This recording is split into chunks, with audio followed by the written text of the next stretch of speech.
सुबह क़यामत के करीब अल्लाह ताला हजरत जिब्रील अलैहिस्सलाम को जमीन पर भेजेंगे और वो इस दुनिया से कुरान पाक, तमाम आलमे इल्म, हजर असवद, मौका में इब्राहिम, हजरत मूसा अलैहिस्सलाम का ताबूत और 5 नहरें, ये 6 चीजों को रूहें जमीन से उठा ले जाएंगे और इस दुनिया में लोग इन 6 बरकतों से बिल्कुल महरूम हो जाएंगे। फिर उस वक्त क़यामत से पहले कुछ ऐसे खूंखार कौम आएंगे जिनके औरतें 1000 से ज्यादा बच्चे पैदा करने की ताकत फकुबत वाली होगी और वह लोग बहुत ही ताकतवर होंगे जिससे लड़ने की पावर किसी भी इंसान के पास नहीं होगा। इसीलिए उनके खौफ और हैबत से इंसान अपने अपने जानवरों के साथ अपने घरों में छुपे होंगे, क्योंकि वह लोग जहाँ से गुजरेंगे उस जगह के जंगली जानवर, परिंदे, पानी, हरी वो सूखी चीजों, सांपों, बिच्छुओं और इंसानों तक को चट यानी जिंदा खा जाएंगे और जो कुछ भी उनके रास्ते में आएगा सब निस्तो नाबूद यानी तबाह हो बर्बाद कर देंगे। तो मेरे प्यारे दोस्त, क़यामत सीरीज के 6ठे वीडियो में हम आप लोगों को याजूज माजूज के बारे में पूरी मुकम्मल जानकारी बताने वाले हैं, जैसे याजूज व माजूज कौन है, किस तरह इस दुनिया पर हमला करेंगे और अभी वह कहाँ हैं और उस जगह उन्हें किसने कैद किया था और याजूज माजूज किसकी नस्ल से हैं, वगैरह वगैरह। तो आप लोगों से गुजारिश है कि आप लोग इस वीडियो को पूरा देखें और हो सके तो एक लाइक, कमेंट, शेयर करके अपने दोस्त और घर वालों को भी दिखाएं। तो मेरे भाई, अल्लाह की बनाई इस दुनिया में लगभग 20,000 से ज्यादा मखलूक हैं। जिस तरह जमीन को पैदा किया गया उसी तरह से क़यामत के वक्त फना भी किया जाएगा और इस दुनिया में ऐसी बहुत सी कौम गुजरी हैं जिन्होंने बेइंतहा जुल्म किया और जुल्म के वजह से अंधेरे हर तरफ छाए हुए थे, जिनको खत्म करने के लिए अल्लाह ने अपने नबियों को इस दुनिया में भेजा। इन्हीं जालिम कौमों में से एक कौम के बारे में हम आपको बताएंगे जिन्हें हम याजूज माजूज कहते हैं। तो मेरे प्यारे दोस्त, दज्जाल के कत्ल के बाद जब लोग अमन के साथ जिंदगी गुजार रहे होंगे, उसी दौरान अल्लाह ताला हजरत ईसा अलैहि सलाम को हुक्म देगा कि तमाम मोमिनों को माउंट सीना यानी कोहे तूर पर ले जाएं, उसी जगह जहां हजरत मूसा अलैहि सलाम अल्लाह से बात किया करते थे,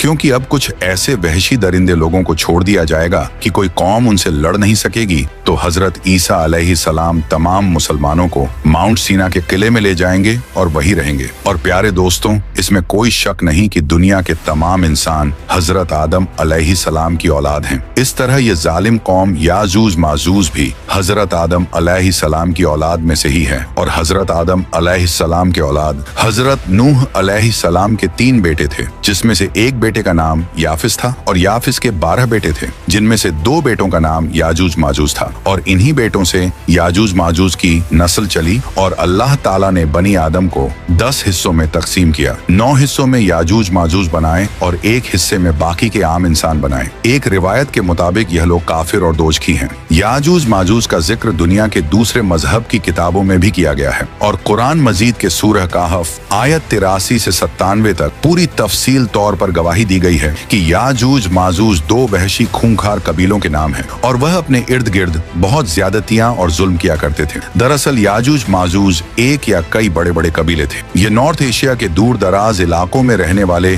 जंगजू डाकू किस्म के लोग थे और याजूज और माजूज चौड़े चेहरे व छोटी छोटी आंखों वाले लोग होंगे। उनका रंग गोरा होगा और बाल काले होंगे। उनके चेहरे जैसे मंडी हुई बालें यानी कुशादा गोल होगा और ये बड़े लंबे चौड़े कद के होंगे। इनका रोज का मामूल बन गया था कि पहाड़ की दूसरी तरफ से ये खूंखार याजूज माजूज बड़ी तादाद में आकर इंसानी दुनिया में हमलावर होते और हर चीज को तबाह बर्बाद कर देते। ये कौम इतनी खूंखार थी कि ये बड़े बड़े दरिंदों को भी खा जाया करते, सांप और बिच्छू को भी नहीं छोड़ते थे। जब ये बहार के दिनों में निकलते तो सारी खेतियां उजाड़ दिया करते थे और हर चीज को तबाह बर्बाद कर दिया करते, यहाँ तक के इंसानों को भी खा जाया करते थे। उनके लिए इंसानों को हलाक करना, माल मवेशी लूटना और खेत खलियान को तबाह बर्बाद करना एक मामूली सी बात बन गई थी। और उस वक्त लोग निहायत खौफ की हालत में इस जमीनी आफत से निजात पाने के लिए अपने रब से गिड़गिड़ा कर दुआएं करते थे कि अचानक एक सुबह जब वह लोग सोकर उठे तो देखा कि हजारों की तादाद में आलीशान अजनबी फौज उनके मैदानों में खेमाजन है। ये देखकर वह लोग हैरान और खौफजदा हो गए। फिर उस कौम के चंद सरदार उस फौज की तरफ गए और फौज के सिपाह सालार से बात करने की ख्वाहिश जाहिर की और इजाजत मिलने के बाद सरदारों को फौज के सिपाह सालार के खेमे में पेश किया गया। सिपाह सालार ने सरदारों को खुश आमदीद कहते हुए उन्हें यह यकीन दिलाया कि उनकी फौज न तो उनके इलाकों पर कब्जा करेगी करेगी और ना ही उनके माल मवेशी और खेत खलियान को कोई नुकसान पहुंचाएगी। सरदार सिपह सालार का नरम रवैया और अच्छा अखलाक देखकर बहुत खुश हुए, लेकिन जब उन्हें बताया गया कि पहले उनको दुनिया के अजीम बादशाह जुल्करनैन के सामने पेश किया जाएगा तो वह बहुत हैरान हुए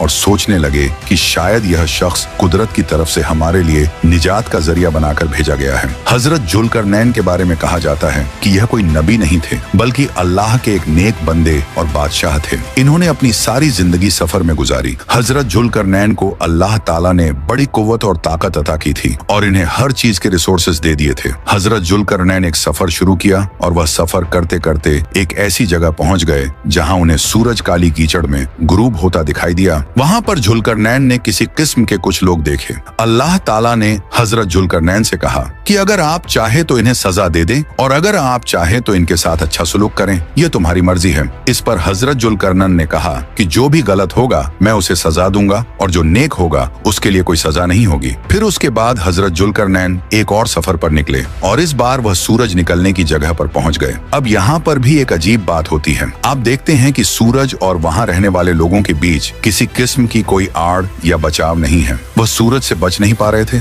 इसके बाद हजरत जुल्करनैन अपने तीसरे सफर पर निकले, यहाँ तक कि वह दो रुकावट यानी दो पहाड़ के दरमियान पहुंच गए। वहाँ पर उन्हें कुछ लोग मिले जो बड़ी मुश्किल से उनकी जुबान समझ पा रहे थे और ये वही लोग थे जिनका जिक्र मैंने पहले किया। फिर वह लोग हजरत जुल्करनैन के सामने पेश होकर किसी तरह से बातचीत करके उन लोगों ने हजरत जुल्करनैन से कहा, हमें याजूज व माजूज बहुत ज्यादा परेशान करते हैं। क्या ऐसा हो सकता है कि हम आपको कुछ खर्च वगैरह दे देते हैं और आप इसके बदले में हमारे और उनके दरमियान कोई रुकावट रखकर उनका रास्ता बंद कर दें? इस पर हजरत जुल्करनैन ने फरमाया, जो कुछ अल्लाह ने मुझे अता किया है वह उससे बेहतर है जो तुम लोग मुझे दोगे, लेकिन फिर भी हाँ, मैं तुम्हारा यह काम करूंगा, लेकिन तुम लोग एक तरह से मेरी मदद कर सकते हो। मुझे तुम्हारी कुव्वत और ताकत चाहिए होगी। अगर तुम लोग ऐसा कर दो तो मैं तुम्हारे और याजूज माजूज के दरमियान एक ऐसी मजबूत दीवार बना दूंगा जिसे याजूज माजूज ना तोड़ पाएंगे और ना ही उसे पार कर पाएंगे। और हाँ, जुल्करनैन इनका लक़्ब था जो दो वजहों से दिया गया था। एक तो यह कि इन्होंने जमीन की दो इंतहा के सफर किए थे, यानी मशरिक से लेकर मगरिब तक, और दूसरी ये कि ये एक ऐसा ताज पहनते थे कि उस पर दो सींग हुआ करते थे। कहा जाता है कि दुनिया भर के बादशाह इनके ताबे थे और इनके खालाजाद भाई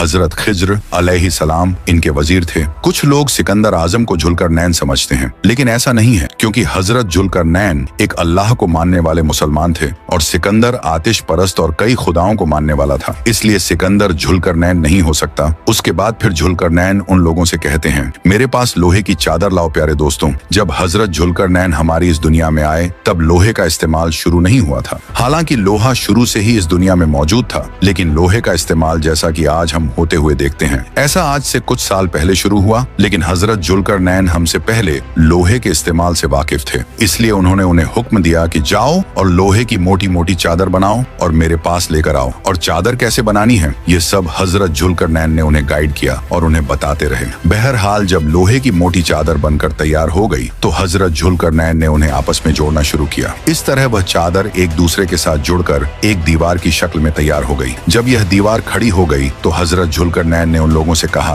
कि अब इस लोहे को हवा दो। तो उन लोगों ने एक तरह की धूप के जरिए उस लोहे में हवा दी। इससे वह लोहे की दीवारें गर्म हो गई और फिर किसी तरह से हजरत जुल्करनैन ने एक तरह की वेल्डिंग करवाकर चादरों को एक दूसरे को आपस में सील दिया और उनके दरमियान कोई गैप, कोई दरार बाकी ना रहा और वह एक सिंगल दीवार बन गई। फिर हजरत जुल्करनैन ने कहा कि पिघला हुआ तांबा लाओ। फिर वह पिघले हुए तांबे को गर्म लोहे के ऊपर डाल दिया। तांबा इसलिए डाला क्योंकि तांबा फ्लेक्सिबल होता है ताकि जलजले की सूरत में दीवार गिरने से बच जाए। और इस तरह बादशाह ने पहाड़ों के दरमियान लोहे की एक बड़ी और ऊंची दीवार खड़ी कर दी और याजूज माजूज का इस दीवार पर चढ़ना नामुमकिन हो गया। लेकिन ऐसा भी हो सकता है कि वह दीवार जो हजरत जुल्करनैन ने याजूज माजूज को बंद करने के लिए बनाई थी वह दो पहाड़ों के दरमियान ना होकर एक गाड़ के दरमियान भी हो सकती है। और हो सकता है कि याजूज माजूज किसी बड़ी गाड़ में रहते हो और उसमें से निकल कर आते हो और हजरत जुल्करनैन ने उसी गाड़ के मुंह को उस बड़ी दीवार से बंद किया हो। फिर दीवार बनाने के बाद हजरत जुल्करनैन ने कहा, मैंने तुम्हारे लिए दीवार बना दी है जो कि बहुत मजबूत है, लेकिन जब जब मेरे रब की मर्जी होगी तो यह टूटकर रेजा रेजा हो जाएगी। तो इस तरह यह कौम हमारी दुनिया से पूरी तरह से अलग हो गई, लेकिन आज भी वह इस दीवार के पीछे रहकर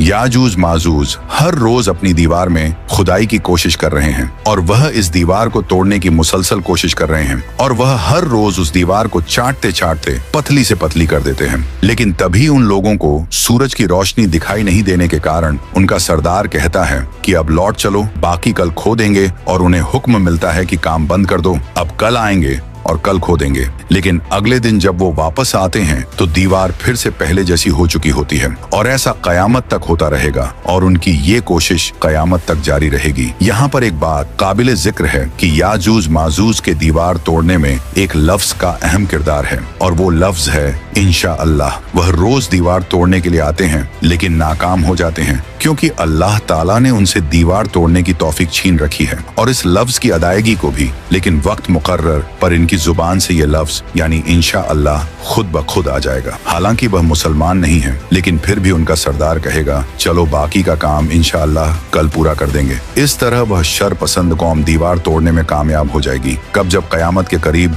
हजरत ईसा अलैहिस्सलाम तमाम मुसलमानों को माउंट सीना के किले में ले जाएंगे, और उस वक्त याजूज माजूज को बाहर आते ही हर तरफ तबाही फैल जाएगी। और इनकी ताकत का अंदाजा आप इस बात से लगा सकते हैं कि हजरत जुल्करनैन एक बहादुर बादशाह थे, लेकिन फिर भी इनकी फौज भी याजूज माजूज का मुकाबला नहीं कर सके। इसलिए उन्होंने इन लोगों को इस दीवार के पीछे कैद कर दिया था। बहरहाल जब यह कौम आजाद हो जाएगी तो हर तरफ तबाही मचाते हुए निकलेंगे, और जिस नदी के पास से गुजरेंगे उसका सारा पानी पी जाएंगे, जिस दरख्त के पास से गुजरेंगे उसे खा जाएंगे, और इनका पहला गिरोह बहरे तिबिया पर पहुंचेगा और झील का सारा पानी पी जाएगा। बहरे तिबिया फिलिस्तीन के शुमाल में मौजूद है, और यह फिलिस्तीन की सबसे बड़ी झील है। इसी तरह जब लास्ट गिरोह वहां पहुंचेगा तो हैरान होकर कहेगा यहाँ पर कभी पानी हुआ करता था। फिर यह कौम हर तरफ फसाद बर्पा कर देंगे, जिस भी चीज के पास से याजूज माजूज गुजरेंगे उसे तबाह बर्बाद कर देंगे। उनके खौफ और हैबत से इंसान अपने अपने जानवरों के साथ अपने घरों में बंद हो चुके होंगे। खाने पीने की चीजों में बेहद कमी हो जाएगी, यहाँ तक कि हदीस में आता है कि उस वक्त बैल के एक सर की कीमत उतनी हो चुकी होगी जितनी आप सल्लल्लाहु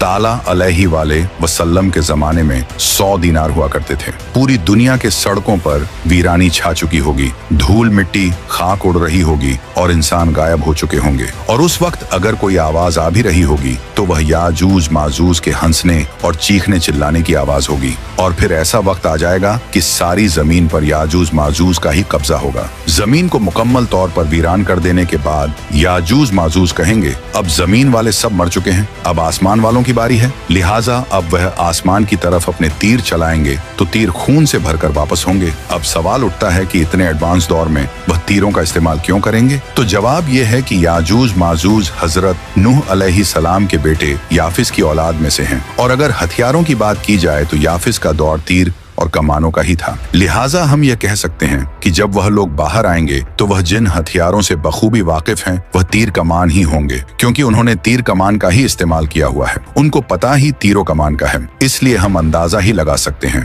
क्योंकि असल हकीकत तो अल्लाह ही जानता है। लेकिन एक बात याद रखने लायक है कि वह वक्त हमारी सोच और समझ से एकदम बाहर होगा। हम अपनी अक्लो अंदाजा तो लगा सकते हैं, लेकिन कोई भी शख्स इन बातों को दावे के साथ नहीं बता सकता कि उस वक्त ये सारी बातें किस तरह से होंगी। लेकिन कुछ बातें तो यकीनी हैं जो हमें हदीस से पता चलती हैं। याजूज माजूज की दौड़े वक्त में जब पूरी दुनिया तबाह बर्बाद हो जाएंगे तो फिर उधर पहाड़ पर हजरत ईसा अलैहिस्सलाम अपने साथियों समेत मिलकर दुआ फरमाएंगे, ऐ अल्लाह इन याजूज माजूज से हमें निजात दिला। तो हजरत ईसा अलैहिस्सलाम की दुआ कबूल होगी, और हजरत ईसा अलैहिस्सलाम की दुआ से ही इन याजूज माजूज की गर्दन में अल्लाह ताला एक बीमारी पैदा करेगा, और वह एक किसी किस्म का वायरस होगा जिससे उनकी गर्दन में एक जख्म पैदा हो जाएगा, और उस जख्म की वजह से वह मरमर कर सड़कों पर गिरने लगेंगे। चारों तरफ इनकी लाशों के ढेर लग जाएंगे। इस तरह से याजूज माजूज की सारी कौम हलाक हो जाएगी। इनकी लाशें इतनी तादाद में होंगी कि सड़कों पर पांव रखना भी मुश्किल होगा। हर तरफ याजूज माजूज की लाशें ही लाशें बिछी होंगी। याजूज माजूज की मौत के बाद हर तरफ खामोशी छा जाएगी, तो घरों में कैद हो चुके लोगों में करारी पैदा होगी,